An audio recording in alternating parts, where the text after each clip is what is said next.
Hello, everyone. My name is Dara, and this is Dear Hallmark. Normally, I would do a formal introduction for the person that we have on today, but I feel like if you're watching via YouTube, that is his introduction right there. Ladies and gentlemen, he is the Chancellor of Romance University. He's been the star of not one, not two, but three movies that we've seen premiere within the last 2 or so months. Ladies and gentlemen, please welcome back into the home of Dear Hallmark, Mr. Benjamin Ayres, sir. What a pleasure and what Great, a guys. blender. Thank What you a for having blender. me. What a blender. It's such a blender to have you here with us. A blendering blessing. So what did you make in that blender that you're sipping on right now? Here's the deal, okay? Hotel living, they got these small little glasses. I'm not gonna, I thought about pouring this into four different glasses and then each time coming up and finishing one and coming back and having this revolving. That's not what I'm gonna do. I tend to put it all in here and just drink it from here. What's in here? Protein powder, milk. I gotta say, I'm back on the milk train. It has been fantastic. Wait, you've been I've been off the drinking milk milk. train?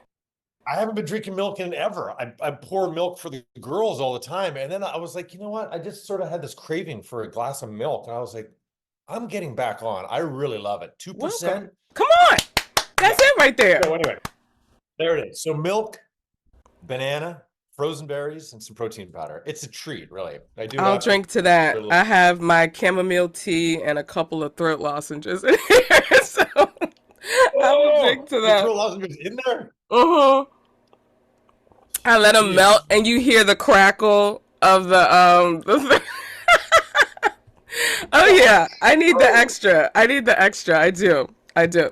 So Is it Ben, is it Vicks?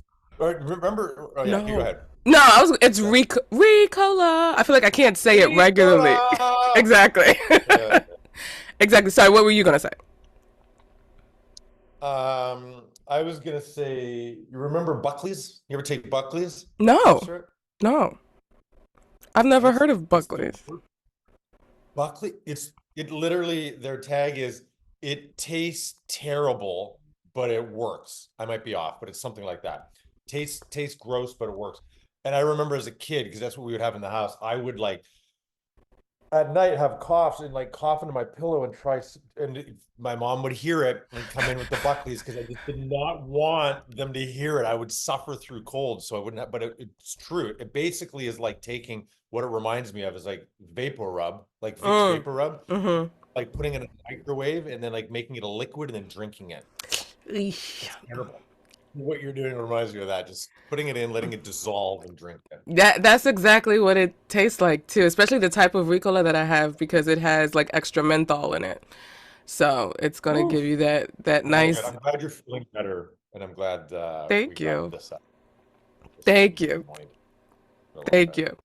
But we're not here to talk about me, sir, because you have clearly been busy in the land of Hallmark these past couple months with not only your projects, but also Romance University. You just celebrated a year of being open, quote unquote. Like how are you feeling? Like looking back with it starting as just a button that you brought to Christmas Con like a year or so I ago. got to tell you, listen, it's because we talked very early on. It Yeah. was the whole ride has been so incredibly exciting, and it felt a little bit like I don't know what I had obviously set some type of at the end of year.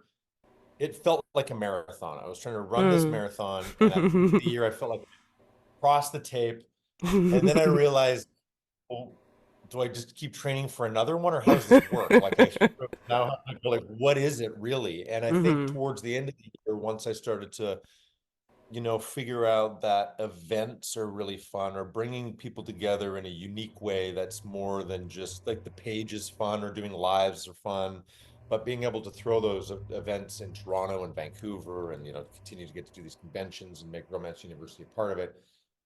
That was sort of the next logical step for me was the Professor's Lounge, which is now what we're doing, and Hmm.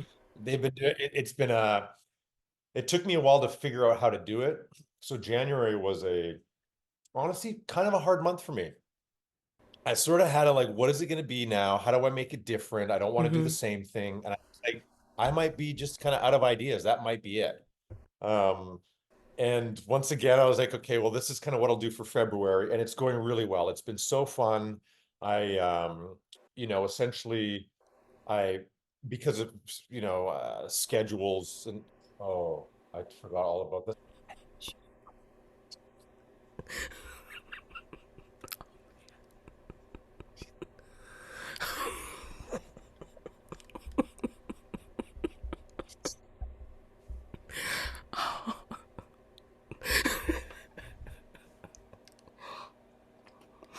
Of schedule. So I didn't want to set the whole month of everybody that was going to be able to attend the Professor's Lounge. So basically, I've been kind of going week by week, but then all of a sudden I found myself in Vancouver. So I was able to start with Julie Gonzalo, and we got together here and kind of met with everybody. And I would send Falling for Vermont out as a link. Everybody got to watch the link Oh, that's and then cool. send in their questions. And I think what's really cool is when you know you're going to get to talk to the actors in the movie, you watch the movie in a completely different way because the questions have been incredible. And I'm treating it as an education of the behind the scenes of how these movies are made. So it's your favorite movies, how we make them, and kind of the obstacles in the way in making them. So the first one was with Julie Gonzalo. And then I did Color My World with Love with Peter Benson because he was a Mm, director, which talk about that and our friendship and how we found ourselves in the yeah. Hallmark universe. And then this week, due to my shooting schedule and also Nikki kind of getting back down to LA and kind of, she's got a very busy life with family, we're doing it on tomorrow. So, and we're going to be talking Cranberry Christmas. So, uh, yeah, so we get people that attend it, and then the people that don't attend get a link to watch it afterwards. And yeah, it's been really fun. I'll see what the extension of that's going to be, but for now, the experience has been very positive. And like I said, I'm like, why not turn it into an actual university and kind of have like a fun education Yeah. of sort of how we do it, and I'll kind of see where it goes from here. And I wanted to make sure we had, and what's great about Nikki is, producer, writer, director. She's actually now been shadowing, so she's going to be directing soon. So just being able to answer all the questions from the perspective of all the creatives that make them. So what is this, and by this I mean Romance University, how has it been for you creatively? Because even just witnessing you express yourself creatively in another way, like what has that experience been like for you? I mean, it's the best. Like, listen, the amount of times you try to, people are like, are you going to write something? Are you going to, like, it's really hard. It's a very long process from an idea to having it Mm-hmm. actually filmed, and as much as I do love it, like I said, I'm developing this comedy series right now with Colton and my buddy Ben in LA. And it's like we've now finally completed the whole thing and we sent it out and we're about to start go pitching it. It's taken years to get to that point. It's a long process. And um the idea of being able to, I'm a very creative person, and to be able to take my ideas and just instantly make them a reality is fantastic. Like this, just for example, I was gonna like ask I about that. remember Yeah. I was like, what am I going to do for the Valentine's Day? And I didn't want to just put new people inside the crest. I wanted it to be different. My dad had made a comment to me once that stuck in the back of my head, which is, Ben, I'm not going to be wearing any shirts that say romance on it. Mm. Mm-hmm. And I was like, is it, am I leaning too hard? I mean, obviously that's the demographic or women, but I was like, I actually want to Yeah. make something cool that I feel like they could wear. So I sort of wanted to find, and I'm a big fan of like leisure, like, sportswear, kind of Mm-hmm. streetwear type thing. I was like, what if I took the alumni crown and then just drew my own heart in it and called it the Queen of Hearts? So it's like, Oh. you know, that was sort of the idea of it, like the kings and queens of hearts. And yeah, and it's awesome to see people wearing it, and I get lots of people ask me like, hey, dude, what is that? And I love it because it's like, it's an if you know, Yeah. and doesn't say RU on it anywhere. It's like, Yeah. and that's another thing too. I'm aware that there are some of the alumni, a lot of the alumni have been very supportive, and I want to make sure that I'm not just kind of doing a redesign of the same thing and they've got like five of the same hoodies or whatever, or Yeah. t-shirts, something like that. So yeah, so for me now, it's not being the, yeah, OG. It's Yes, not being sir. lazy. It's not being lazy. For me, I'm trying to make sure. And then now I'm in the process of creating some really fun new events. So there's going to be some big Good. ones we do in Vancouver. I've got one that's potentially going to be happening in Atlanta. There's like some cool things going on. Ooh, that's exciting. Oh. That's exciting. So you have this new line. You said the Queen of Hearts, the King of Hearts, but I feel like you're the King of Hallmark at this point because of all the projects you've been in. That since we've last talked, because I think you last came on here for wow, Long Lost Christmas. There we go, with Miss Oh. Taylor Cole. Yeah, that was the last time we've talked in this capacity. So since then, you've done three projects. The first one I want to dive into a little bit is A Miracle in Bethlehem, PA, which kind of just kicked the door, not even kicked the door, it kind of just demolished everything when it premiered. But I think it was perfect because it premiered on Christmas Eve. Everybody was home, you know, and it was a beautiful story, and it was for Dayspring. And so I wanted to ask you, what was your experience like doing a Dayspring movie? Because it has more Christian themes than the other movies tend to let on, and because of the brand of Dayspring, I wanted to ask you, yeah, just kind of how your experience was shooting that film, and with Laura too. Well, I'll go. First of all, I remember. So we were in the writer's strike, Mm-hmm. right? There was a writer's strike. There was a lot of talk that there would be less movies being done. There was a lot of panic of trying to get things done before the strike. There was this feeling. I was like, oh, I kind of didn't think I was going to do a Christmas movie. There was a bunch of us that felt that. I remember messaging with and having conversations with Paul, with Kim, like, because we were all in Canada, but there was almost like not enough time, or they Mm. couldn't get some of the actors up. And we kind of did our movies. We were like the last ones to do like the last like four movies I remember. And I was aware of Dayspring because I remember going out for lunch last year.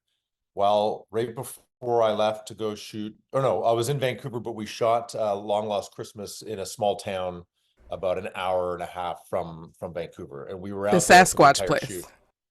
The Sasquatch place, and that doesn't happen very often where you're like on location the whole time. It was amazing. I've told it. We've all heard that. Go back and watch that Please, one. please. Catch, come back. That was an incredible experience. But I remember having brunch with Brandon Elliott and Nikki Deloge, and they were telling me they're doing this Dayspring movie. It was really, it was like it was very faith-based, that dealt with grief and all these, pain and loss. And I was like, wow, that sounds like an incredible experience for you guys. And then I think they only did one, or maybe they did two last year Dayspring movies. And then this year, when this script came, it didn't say Dayspring on it. And when it was sent to me, I didn't know that, but I started reading it. And about the fourth page, there was like biblical verses. And I was like, what is this now? Because that Yeah, doesn't ever happen in Hallmark, right? right. A lot of people, like a lot of my friends or people on the outside of our big community are like, oh yeah, Hallmark, they're faith-based movies, right? I'm like, they're not at all. They're actually just because the kind of the way it is, it's like Hallmark is sort of in this place of like not really trying to offend anybody, or really, it's just like they're like a beautiful rom-com. It's two people falling in love Hmm. with some stakes that aren't too high, but they're just high enough to make you, and it's like a nice viewing. It's like burning a beautiful candle in the background, and you can watch it with your mom and your daughter and your grandma, and everybody can watch it. All the generations can watch it. So I try to explain it that way, that it's not necessarily, there's no agenda, so to speak. So this, when I read it, I was confused at first, and then found out it was Days. I Hmm. really was. I was like, I don't know what's happening here. Yeah. And then once I heard it was Dayspring, and then the next thing I heard was they want this to be more comedic. And Hmm.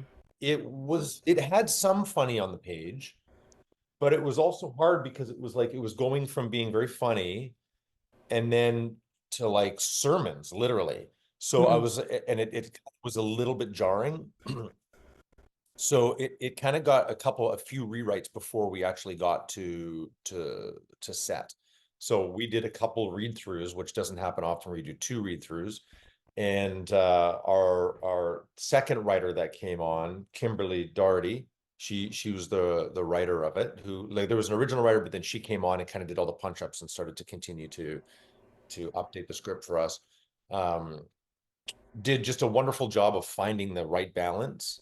And they needed somebody like Jeff Beasley, who did like Santa Summit. He's really good at making comedic movies on top of just drama, drama as well. But like comedy is really his hit.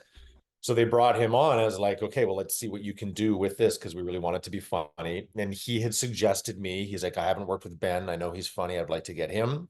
And that doesn't always happen where you end up getting the people you want as a director. So he called me, he messaged me. He's like, hey, man, I think we're going to be working together soon, which was an exciting thing to hear it from him first. Mm. And we were really lucky to get Laura. And Laura and I had, she was the lead of a series called Bitten, which I was on, but we didn't have any scenes together.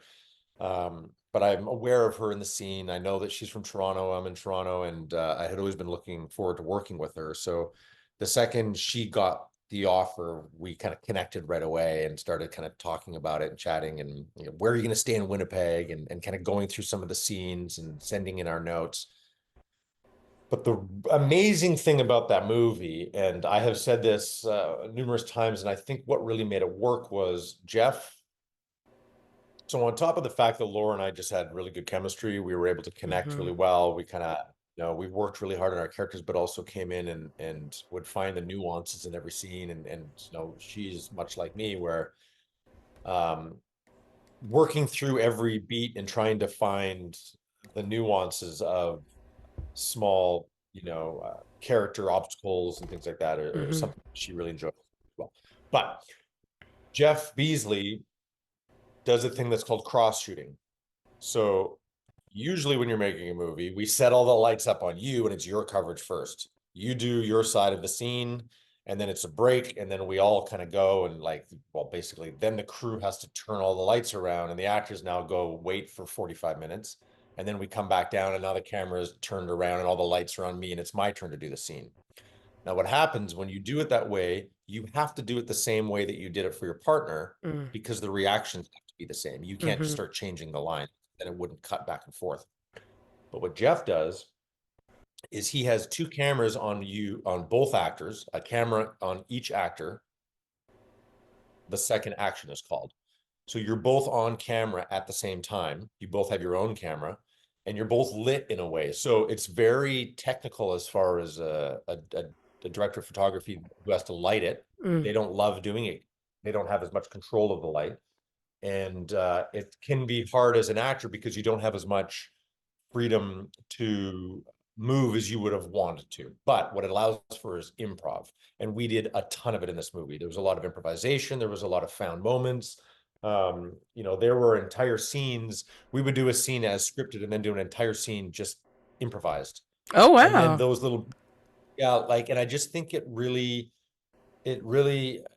the first experience I've had. And honestly, I didn't know how it was going to go. I remember thinking I loved the experience. It's very difficult for me to gauge how people are going to respond to a movie. There are movies I've done where I'm like, this one's going to be a hit and it's not. And then vice versa. I just can never really tell. It felt special in making it. I loved the feeling of that. It was like there was something really warm and cozy. Like it was this huge storm outside. They did a really good job of creating the storm, and then us just kind of hunkering down and learning to get to know one another. And I think the supporting cast was just so good. And it was sort of as we were making it, I was like, it checks every single box.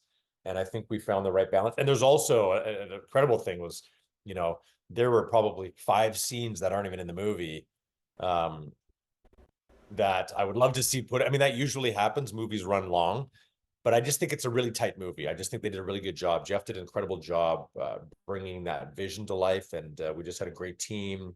And Hallmark, I think, just really trusted us, and and they came up to check on us, and Yeah. it was a great experience. I loved everything about that movie. I like the concept of it being like a modern Mary and Joseph movie, with Marianne and Joe, and I thought that that was. Yeah. And then in Bethlehem, PA, because I'm from Pennsylvania. I'm a couple hours outside of Bethlehem. I'm in Philly, so I thought that Right. that was even cool that they were able to make a play on Bethlehem, PA with that. I think that was really cool. Well, and I'll tell you, some of the biggest complaints were like, that is not that they didn't film it in PA is like shame on you. Which I totally understand it. We're gonna, and I was like, we don't know, like Suits gets filmed in Toronto. It's a fully New York show, but it's like Yes, shows get, you know what I mean? I'm like, yes, they're yes. not. I mean, I guess if it was called Suits New York, even still, like there's a new Suits LA that's coming out. They're I filming the heard. LA. I So heard. that happened. And even when people were like, you don't understand how beautiful it is here at Christmas. I know it's going to be beautiful in Bethlehem, Pennsylvania. We didn't shoot it at Christmas. So we shot it back in October when you didn't have all your cool stuff up yet. Like none of that Right. stuff would have been up anyway. So I feel like I need to go down, make a huge announcement that I'm going to go to Bethlehem, Pennsylvania during Christmas season and just to take in the beauty and also to a little nod to everybody and a thank you for letting us use their name. Well, first of all, thank you for sharing all of that. I think that that's very insightful, especially as you do more of the dramas instead of like the when it comes to Christmas. At least to me, I think the last one you did on Hallmark Channel was You, Me, and the Christmas Trees, which is the first one that I saw you in, where I was just like, "Skirt, who is this? I need to see more." And then the second one I saw was Cranberry Christmas. So yeah, do you like, and this is just a random question, but do you like doing the more and when I say dramatic, I mean kind of more serious movies like that we would normally see on Hallmark Movies and Mysteries, as opposed to channel, or what's kind of your vibe right now concerning doing those types of movies? Um, it's always interesting making those. I feel like when we make them, we're always in. We have so much fun making the movies, so it's such a different experience because Okay. you know what I mean? Like they all Yeah. feel like big fun, big comedies to me because we're having so much fun making them. But then I forget that you're right. There's more of the dramatic element. And that little moment between action and cut, sometimes I forget about because there's so much other stuff going on, right? Like our experience on set between action and cut is quite minimal compared to when you guys watch the movie, your 2 hour experience of our movie is actually 3 weeks of an experience for us. Hmm. So it's anyway, that said, I'm enjoying getting to do more of the comedy. I think the people are like, oh wait, Ben's funny. And I'm like, because I actually came from comedy. That was like my thing. I was doing very big fun comedy here in Canada. And I did a big one that was on HBO for a while, HBO Canada, which then aired in the States. And I remember when I auditioned for Saving Hope, which was a big hospital show up here, which then ended up again down in the States. That Tyler was on it, but we had a bunch of different people Hmm. on it over the years. Um, when I auditioned for it, the network was like, but he's the silly comedy guy. Like I was like known as that. And the Mm. producers just happened to not know the comedy shows I was on. And they were like, well, he's an actor. I don't care if he was doing comedy before. We really want him. And I remember the executive producer, creator of the show, David Wellington, called me up and I didn't know him. He said, hey, listen, we're bringing you back in for this role. We really want you for Saving Hope, but the network is concerned that you're like a comedy guy.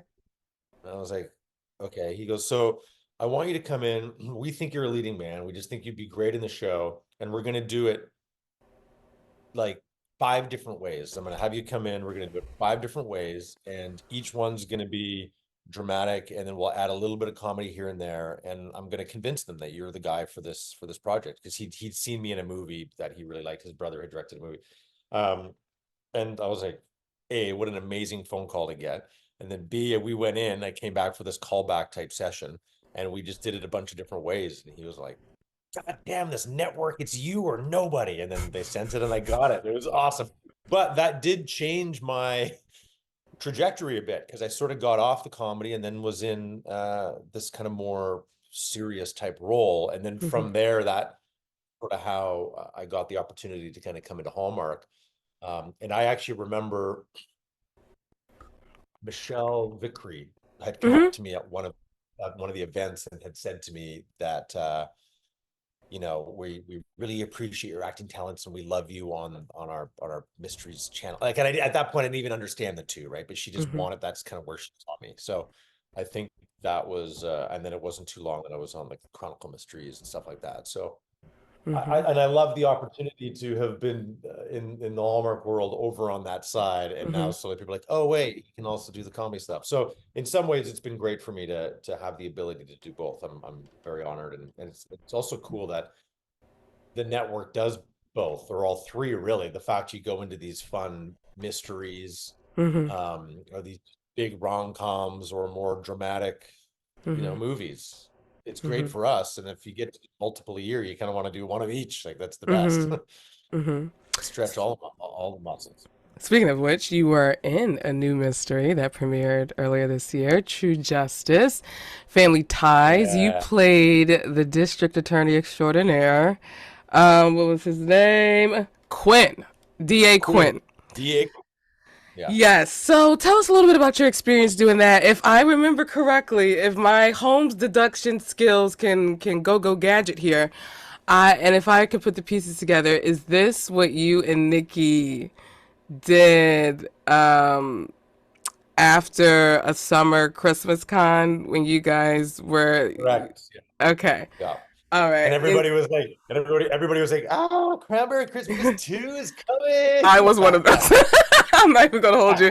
I was one of But those for sure. I was like, let's just let them think it because that's great, and we want it. We want that. So uh, yeah. I mean, listen, it's pretty exciting when I was actually here shooting Love and Jane.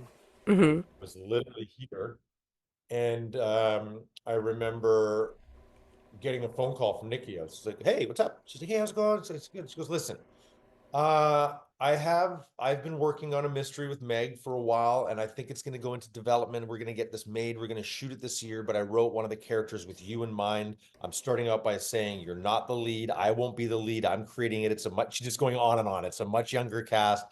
I said, "Whatever you're asking, I'm in. Whatever it is, I'm in. I'll do a background performance type thing for you because I love Nikki." And she's like, "I'm going to send you the script, and you can just read your stuff, and if you're interested in reading the whole thing, kind of let me know what you think." And I said, "Yeah, of course, send it over."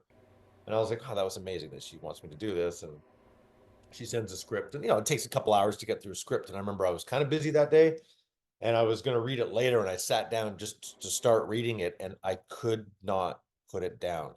It's probably one of the best Hallmark scripts I've ever read, and I was so proud of her. And I'm like, because she was like, "Oh, can we punch anything up?" Like it was the perfect balance of high stakes dramatic with like a sprinkling of comedy, and just felt like a Law and Order. Like it had some Scooby-Doo elements. Everything about it I loved.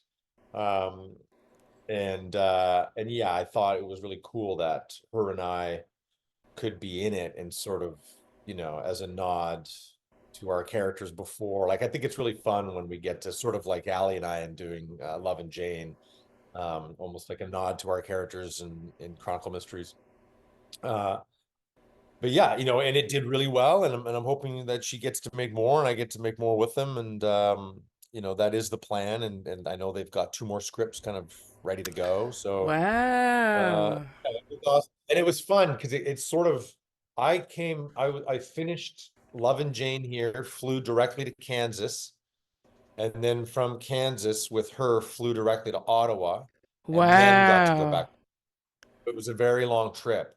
Wow. A I'm gonna very just say, I thought your character did it that like as soon as I saw you. I was like, "Oh, he did it." Oh, whatever happened, he did it. Because of the face you made when Catherine McNamara's character, she said something and you were just like the way you said, "Oh, really?" And I was like, "Oh, he did it. He did it." yeah. It was the way your face did something. So I think that there's definitely still more to be explored with your character, but I'm ready for D.A. Quinn to be caught up in some shenanigans, is all I'm gonna say. Like I think that would be a Well, very interesting twist. they told they told me about one of the episodes, which I thought was amazing. And I have been informed since that it might have been a little too dark for Hallmark for my character. So it got switched up. Mm. But I loved where it was going. I think they'll find some way to keep uh, a bit of a morsel of it. But Okay, of yeah, course one of so. the episodes, there's a morsel. One of the episodes will very much focus on his character and some wrongdoings. Okay. I Yeah. think I'm okay with that. I think I'm okay with that. Okay. But let's cha-cha slide into the reason why we're here, which is we are in our Jane Austen era for the month of February. And, Yes. or should I say Lovuary? And if you, oh look, I just slipped into it. I didn't even mean to. But you played tech billionaire extraordinaire Trevor Fitzsimmons in Love and Jane opposite Allison Sweeney. How, and you filmed this before you filmed True Justice, right? You, because you gave us the timeline. So Right. you filmed this Yeah. before you. So you already had this in the can. So like what was your experience filming it? It is something different. Well, like did you know it was going to be a part of a theme? Did you know kind of the whole push behind it? Just go. Yeah.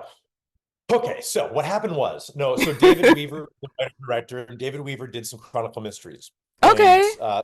he also lives in Toronto. In fact, he used to live about 5 blocks from me, so I used to Oh see him all wow. the time. Yeah, and so we were always sort of in touch about flying back and forth to Vancouver to work on projects. I knew that he had developed this with Ali and Craig, who's an executive producer on the show, who's also my manager, who I just sort of end up getting some intel things from. But this was a project that was going on. I knew it was being made. I didn't know they had me in mind. But what was amazing about it was they had me in mind, but they kept it a secret because Ali was the one that wanted to tell me. So once again, Aw. I got a phone. That's So the Allison pattern I'm called me up. seeing, sir. Like It's from amazing. So she calls me and she's like, Ben, I just want to call to say the network has greenlit you to be my co-star in like my latest movie that I'm doing. And I was just like, what? Because that doesn't happen. Usually you hear through the channels of an agent or something like that. So they let her be the first to call me, and it was just such an incredible thing to get to hear it from her. And and she told me a bit about the movie. And it wasn't until I kind of got to set, once we kind of got into it, when I started talking to her more, that she said essentially 4 different teams came and pitched a Jane Austen themed movie. And uh, uh, Callahan at uh, Jessica at Hallmark was like, well, mhm I could turn this into why don't we turn it into the month of Jane, like a Jane Austen themed month? So, they called it Lovuary, and it's like, I think it's really smart. So you mhm kind of so happened that, whatever it was, two, three, or four of them had happened to pitch. And you turn it into a month. And, I think everybody at first thought it was like a reimagining of the same Darcy, but I think it's just has the theme of Jane Austen, yeah and I think that that's yeah really cool. Um, and ours, I loved the magical realism of it. I mean, it was so fun to do, and for me to get to see Ali really lean into her comedy chops was amazing. Like mm. the first day on set, I was telling myself, I was like, "Wait a minute, is this how you're playing? Like, this is really funny." I couldn't keep a straight face with some of it, and just some of the big. She just came up with some great kind of gags and was very grounded, and it was like an alley that I sort of know in real life, but not kind of on camera. So it was nice for me to get to see her bring that in that capacity. Uh, I had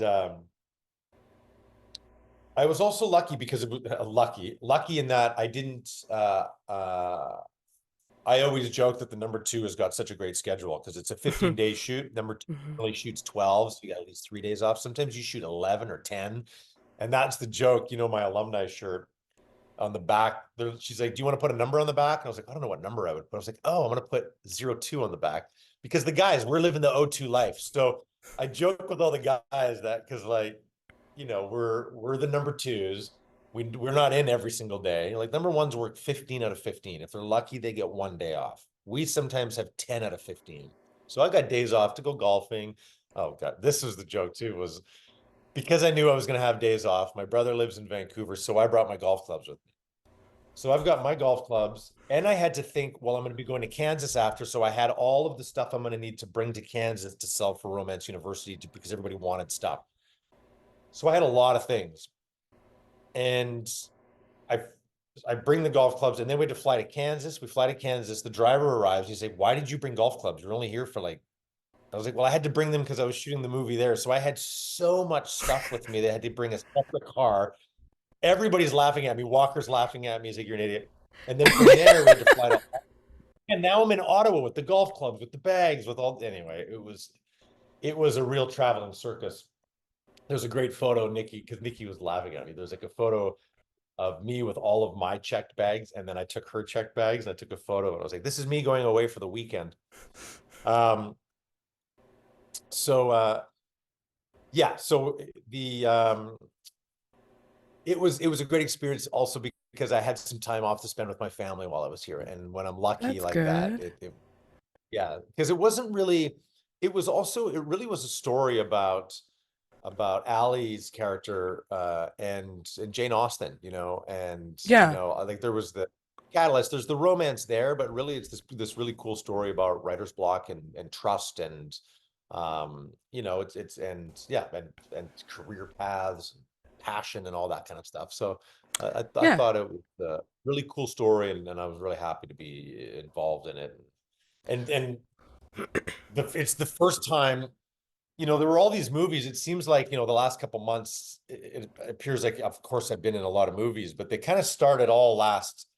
Because even remember the beginning of it was Field Day, which kind of aired in Yes. October. It kind of went, Yes.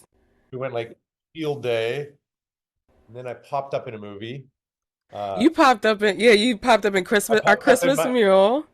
Christmas mural. Yeah. Then it went Bethlehem. Then I popped up in the Jane Austen, Miss Paging Mr. Paging Mr. Darcy. Darcy, which I was like, oh, he has time. He's just everywhere I right know, now. and then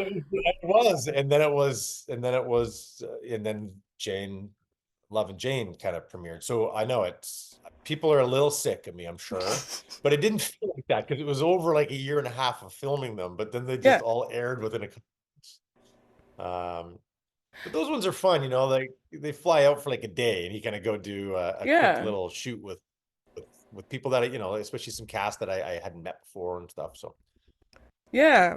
One thing I was able to get from Love and Jane, I feel like it touched on just our relationship with books and kind of what that looks like as but books have been digitized, into ebooks, and now more so we have audiobooks, which is another way for people to kind of take in books, which I used to be complete, like I was a purist. Okay, I wanted like the hardcover. Don't even give me paperback, give me hardcover with a dust jacket that means it. Okay, I want to see the blood, sweat, and tears that graphic designer put in to make this dust jacket. I used to be that hardcore, but then I got a Kindle 2016, blew me away. And now it's like and then even now during work, Spotify, they started putting audiobooks as part of the premium, if you have the premium membership.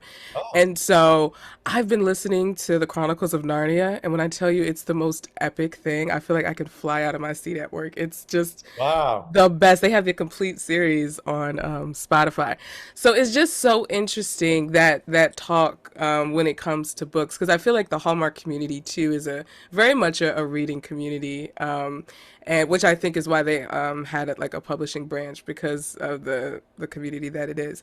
But I think this honored kind of our relationship to books and how I think personally it can exist both with tech and of course without, but I think that it could be harmonious in a way if you let it. So what's your relationship like with books, Ben? Well, you know what? Do you know what you reminded me of there is, so my daughter's birthdays are coming up, and I was Oh. talking to Aaron, about the things that they want and I was like, remember what the best thing ever when I was a kid was getting that CD or that tape. Like I remember Mm-hmm. getting Pearl and Mm. reading those over. Like I can just remember the power of receiving a gift, whether it be a book like that actual physical copy, and music in Mm-hmm. particular was such a big deal for me when I was younger. Like just getting one, like getting 2 or 3 CDs for a birthday was a huge deal.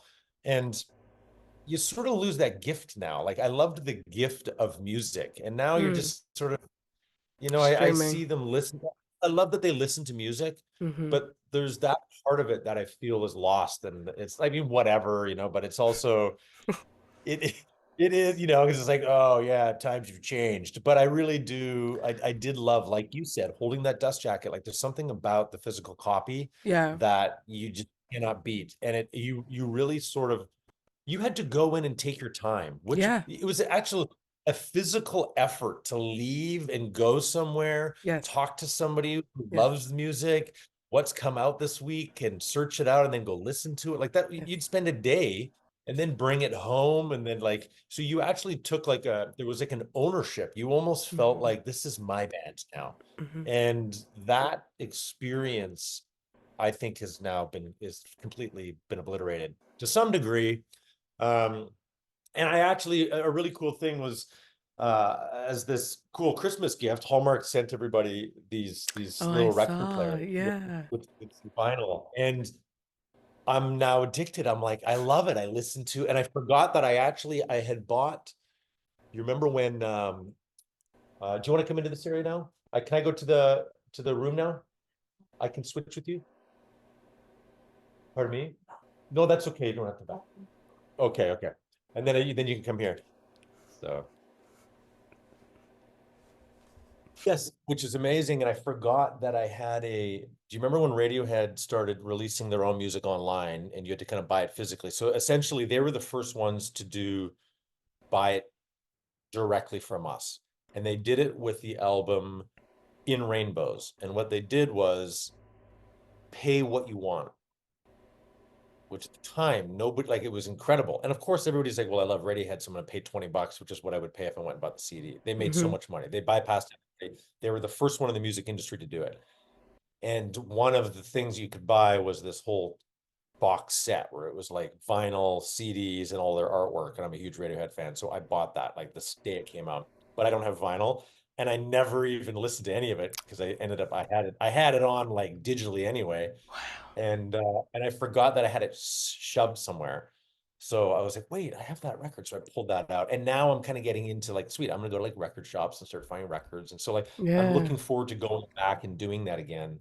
And I think that that's what I love about a bookstore. You know, there's something nice about everybody who's in there is searching for a nice book, and especially those like old vintage used bookstores, you know, like Chapters is nice to go into for sure. But you know, there's something about, like, I loved the bookstore in our movie because it Mhm. just, especially on camera, you know, we fill it with a lot of what's called atmosphere. So there's like it's like smoke. So there's like Mhm. I you, noticed that. you were looking Yeah. at it, if you were there in person, you'd be like, it's so smoky, but on camera, it just has this dull, like it gives it a look of vintage warmth almost, you know. Um, Mhm. and I loved shooting those scenes. I loved being in there. Just, you know, like my character says, I feel like I can absorb the knowledge from the books, you know. Mhm. Um, and there's something about being in a library that gives you that sense that I really, I like the quiet, hushed tones and just that Yeah. like feeling Yeah. of it. It's very calming. I Yeah. try to go into a bookshop wherever I go and and I started this, if not last year, the year before, because I've become obsessed with Sherlock Holmes. And so I'm trying to get a different copy of Sherlock Holmes in every city that I go to. And That's so, cool. yeah, and just to see like if it's published differently in different states or even if it's in different languages. I haven't been out internationally since the pandemic, but yeah, that's just, I think it gives me a reason to go into a bookshop because I know, okay, I need to see what their editions of Sherlock Holmes are and if it's the same or different and that's, if it's not Sherlock Holmes, I do Agatha Christie just because I'm getting into mysteries. Excuse me. But that was something that I appreciated about this movie is just the love for the bookstore because I do think even with e-reading sometimes and like Barnes and Noble, like those big sellers, which we're grateful to have, but at the same time we can lose what's the appreciation for kind of our independent booksellers and our independent bookshops because they don't get as much press or as much notoriety sometimes as our big chain box stores, as you would say. Yeah. So, Well, like you yeah. say too, those big chain bookstores, those big bookstores, like, you know, even they've had to turn themselves, like you walk in, they sell furniture. You're like, what is going on here? Like you buy everything, like, you buy all your gifts, and they've got like chairs for sale, and like you could buy carpets there. It's you know, it's interesting where how they've had to adapt. But yeah, they're basically the Costco of books. You know, it's like Mm, there's just so much going on. Walk in. It's like, wait, you can buy produce at this bookstore? What yeah. is happening? Yeah. Well, Mr. Ayres, it's always a pleasure having you here in the home of Dear Hallmark. We're never Always a short pleasure. of laughs. Never short. Never short of something out of the ordinary, either being told or happening when you come into the scene.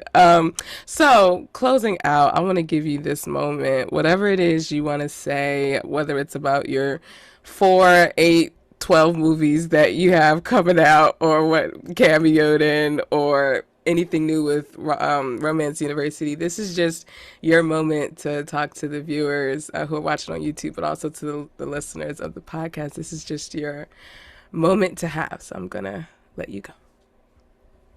Well, thank you. First of all, none of this is possible without the support of the Daras of the world. So thank you for being, continue to support and, give me a platform to be able to talk about all this, but also, bring awareness to all your followers and everybody out here that loves these movies, sort of the things that we are doing. Secondly, I want to say I've finished all my movies, so I don't have anything coming up, you guys. I am here currently shooting something that I'm not allowed to talk about at all, and it is really exciting. And I think it's going to be a very big deal next year. Um, that's exciting. I am sticking around here for a little while. I'm going to start filming season 4 of Family Law, which I'm very excited about. The third season is airing right now on the CW and in Canada on it's actually not even airing in Canada yet. The airing schedule of the show has been very, very interesting. But yeah, I want everybody maybe go check that out. I think you guys would really like it. It's a fun TV series. Um, but really, and with Romance University, the biggest thing for me is continuing to attempt giving unique experiences to the alumni and anybody who's interested in kind of getting together and learning more about how we do what we do. Because I think that I think we take it for granted. We know it all. We know it so well, and I've slowly learned that some of the simplest things that I wouldn't even think about even describing is an education for people. So I'm happy to and want to lean more into that. So the university is open. The master's and PhD coming out. They will be issued within the next year, and I appreciate the support. I'm happy everybody's having a good time. Professor Dar is here today, and I look forward to seeing you guys out there. Thank you. And honestly, she told me it was Tuesday. She didn't say. You guys. Well, you That's the guys. rule of 3. I had to say it one more time. I couldn't end it without a one more Tuesday. That's how that. Okay, wait. I'm gonna get it together. so, so you all, for all of the links and things to Romance University or any information concerning Benjamin's 12 and a half movies that have come out, be sure to check the description box if you're watching on YouTube, the show notes if you're listening via podcast. His name is Ben. I am Dara. This is WDDH Radio, a fake radio station with real love for the Hallmark Channel. I'll talk to you guys later. Goodbye. Bye.